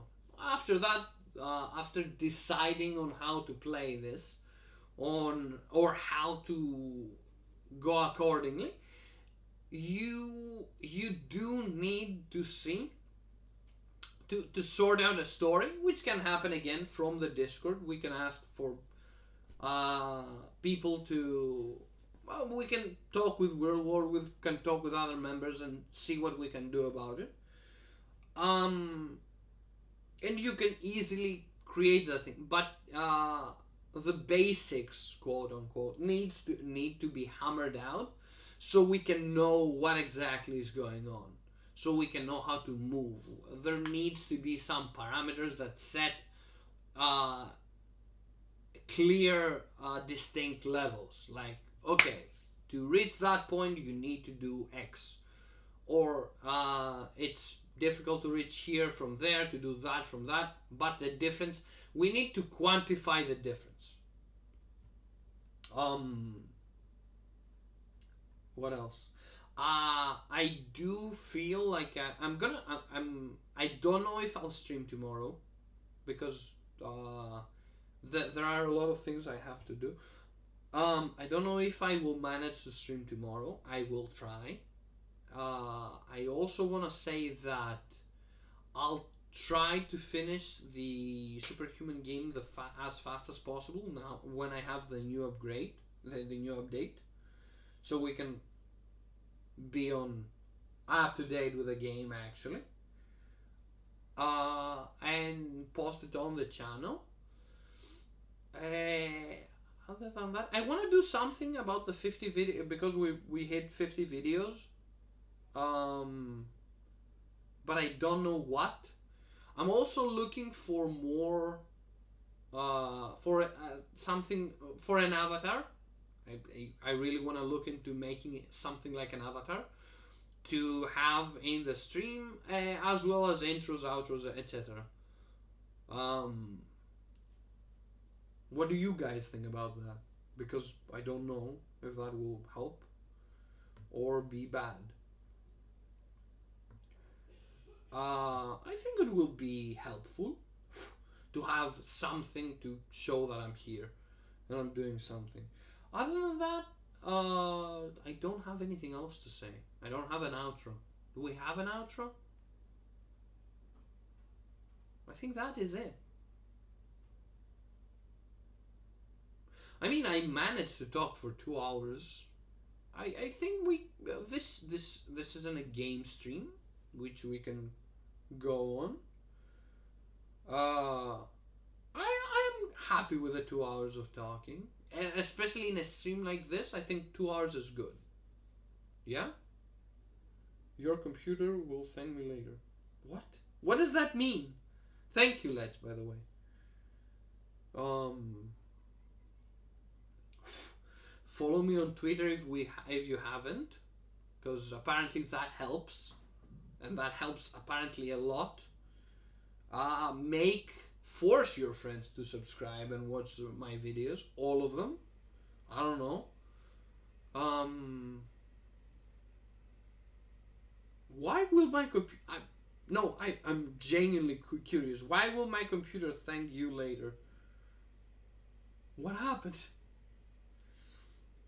Is that a threat? Again, this is very fun.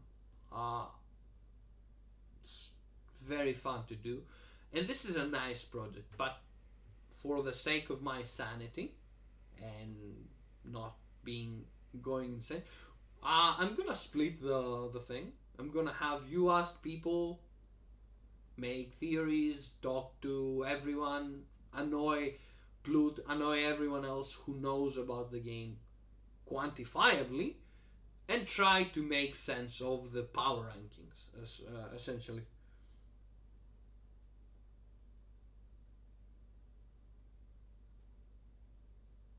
We can do that. Yeah. That would be great. That would be a good idea. Have people in the chat to talk about that. Yeah, that would be a good idea.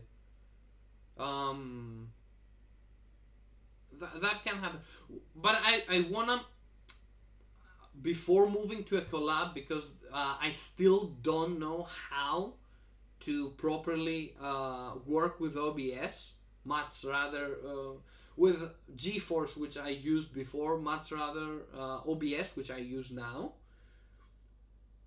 I want to make some. I want to figure it out first, and then pull more stuff in.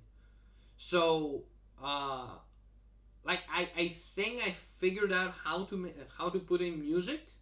I'll try to find a piece next time, so we can have some background music and while we talk, or before the game or after the game, whatever I'm going to play next. What do you call them? Logos, intros, outros, that kind of thing. I want to be a bit more professional, because I think it will help.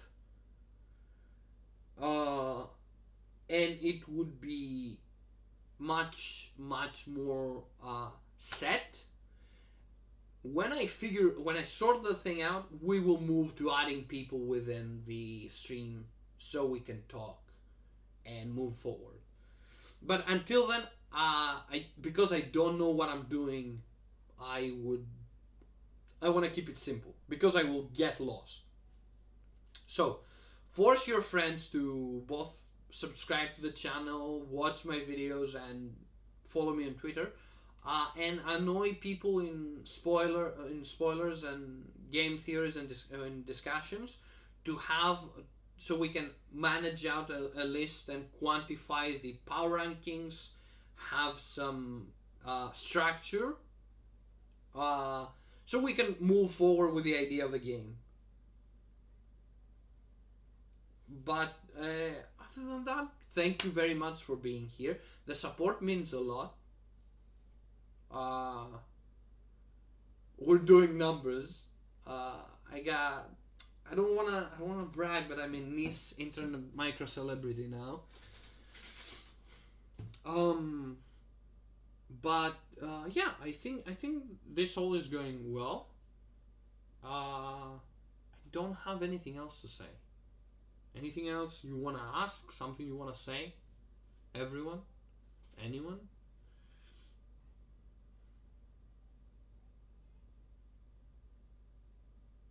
No? I need to figure out the delays because I think I'm a bit forward than you, which makes conversations bizarre. Yeah, I think that's it. Yeah, see, there is a delay, which makes it bizarre. At least for this situation, I'm pretty sure slowly you adapt to it or you minimize the delay, but I don't know how to do that yet. So yeah, I think this is a good start. This is a good basis, and slowly but surely, again, baby steps. We take slowly. We go. We will move step by step. Things will work out. I don't think it's that complicated or that difficult, so we can move forward more easily. Sure. Yeah. You're right. But again, it's the problem is mechanical, fully mechanical. When we figure out OBS mechanics and how to do everything, we'll have a call in Discord and we will plan out this. Because I think that Superhuman has a lot to offer as a world aside from being a porn game. It is a very interesting world. It has a decent mythology, and you can see that most of the cast is very well written, and even most of the monsters, such as I don't remember the name, the Minyak, I genuinely can't remember Val's name fully for the life of me, or Leilong. They are actual monsters based on mythological creatures, and it is a good rendition because D&D has done one thing. I'm gonna rant a bit. I don't care.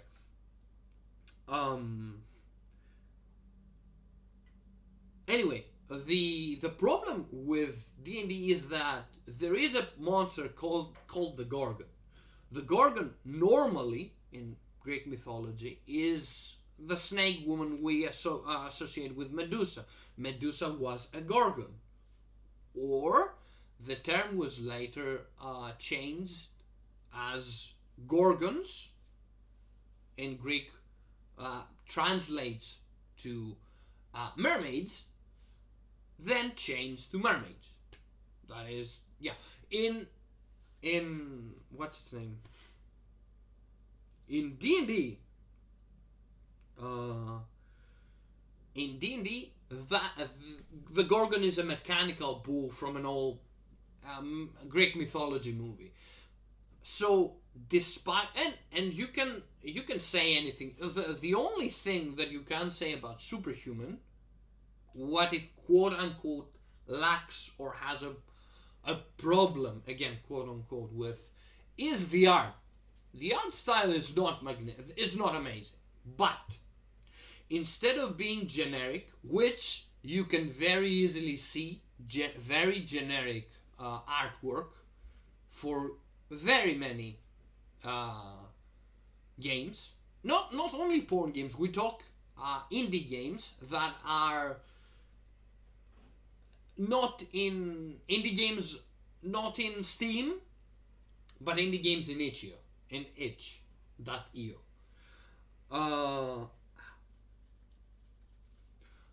The quality of the artwork is not amazing. It is dripping with passion, and what I have to say about it is that despite everything, it is very reminiscent of 2000s anime, sci-fi edgy anime, which gives it a very nice aesthetic. I like it a lot. I find it very charming. And slowly but surely, we have all seen, the art is getting a lot better. But the characters are very well made, very well written from the beginning. Even if they look goofy, because they do, in the beginning, you can clearly understand motives, personality, and character. Alice has her own, she wants to rise on top, she wants to be the top dog of her mafia and either go full legal or become a mother, whatever you do in your playthrough. Michael wants to support her because he is the right hand man, he was grown for that. But he also has a personal agenda. He wants to be more powerful. He wants to be stronger. He wants to be the top of his... It's the quote that Seth said. Every man, at least one is in his life, has dreamed at least once that he would be the most powerful man in the world. That's him. You have the twins, which... the one is very laid back and doesn't care about anything. She isn't passionate because she wants to catch up with she wants her sister to catch up with her, and you have the other one that is very passionate about what she does, and she works hard to catch up with her sister, which I think is a very sweet sentiment. Both of them want to be together and want to be with each other, which, despite people wanting to split them, because their mother was trying to do that, they still care for one another more than anyone else. I'm not talking about that. We're not doing that. I'm going to act like it doesn't exist. This is the only time I'm gonna say it. Yeah. Of course. You can't talk about powerful people without Bucky. Without mentioning Bucky the Grappler. Which, despite everything, no matter how absurd it is very fun. It has some very fun concepts and it's very fun. But yeah, but Superhuman borrows so many things and takes on and makes them its own. It doesn't copy, it doesn't steal, it adapts to it. Just like the main character, the things it gets inspiration from things and it adapts them to them. Every character has an agenda. Every character has a personality. Every character has a self. They're not, oh, this is the emo chick, this is the goth chick, this is that chick, to fill a niche. They're not just their labels. Emily is a deep character that is definitely could be a better person to herself and others. Ella is very fucked up, but she's doing that because she has her reasons. Christy is not just retarded, she is putting up a front, and she's genuinely smart at some situations. Uh, she's just fucking with you. People are the characters are plausible humans. The characters in Superhuman can happen. Not in the meaning that, oh my god, I saw a monster, now I'm a monster. In the You can believe that a person like two people like the twins exist. You can understand that a person like Emily exists that has problems with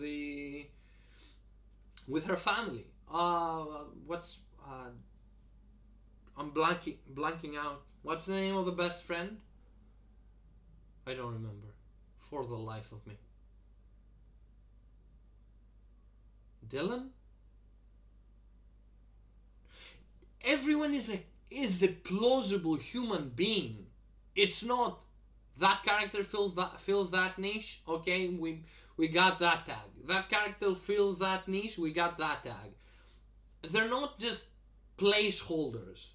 They're not Daryl. Thank you. I'm sorry, Daryl and Daryl. Daryl is an interesting character. Is a genuinely interesting character, and it's amazing representation too. Never let anyone say that we're racist in Superhuman. We are, but never let anyone say it. Yeah, I shouldn't go more into depth, but I like the subject, and I've looked into the characters for the video. I'm gonna talk about them a lot more in the video. I'm gonna do a small segment that talks about each character specifically, like, oh, this is that, she's doing this, this, and this. This is that, he's doing this, this, and this. But it's interesting to see that Will doesn't treat the characters as this is the best friend. That's his personality. This is the goth girl. That's her personality. What are you doing? I'm gothing here. I have a dog. And you left at that. You go like, oh, that's the chick with a dog. Oh, that chick. Oh, that's the chick with that. They are characters. You can say Emily and you remember who Emily is. They play an active role. Except Lucius Valentine, he's perfect. Yeah, sure. Yeah, okay. I don't know, dude. The fact that he is one of the more stable, I would trust him to be one of the more stable captains, is kind of scary. Because, come on, like seriously, are you gonna seriously go up to fucking what's his name, the Cthulhu captain, and go like, hey, I want you to ask you some stuff? No, you're not gonna talk to him. The guy's gonna stare holes in your fucking skull. You're gonna go to fucking Nyx and ask her things and go like, hey, Captain, I wanna ask you. No, she's gonna go like, hey, check. She's gonna talk with a fucking ghost and fucking make fun of you. It's scary that he is approachable. That's what I'm gonna say. He is not a hulking beast of a human being that can lit himself on fire. He is not a guy that made a mountain into a rock. He's not a guy covered in bandages and almost dead. He's not the guy talking to fucking dead people, okay? Out of all of them, yes, Malik is the one you would go to. Malik would be the guy that you would talk to. Hey, Captain, I have this problem. Yes.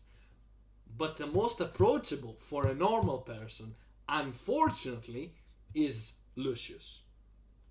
You can't go talk to fucking Malik if you saw him in the street. If you bumped into Malik, you would start crossing yourself and saying, I'm sorry. And Malik is the good guy.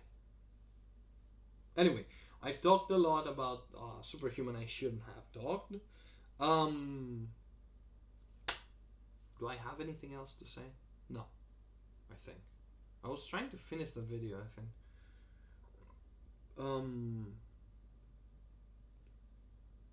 Yeah, I don't have anything else to say. Thank you very much for being here once again. yeah, we're doing great. Things are popping off. So thank you all for being here. Thank you for watching. And have a great night, evening, afternoon? I don't know. Whatever. You know, time is a social construct, I guess. Bye. Have a great night. Bye bye.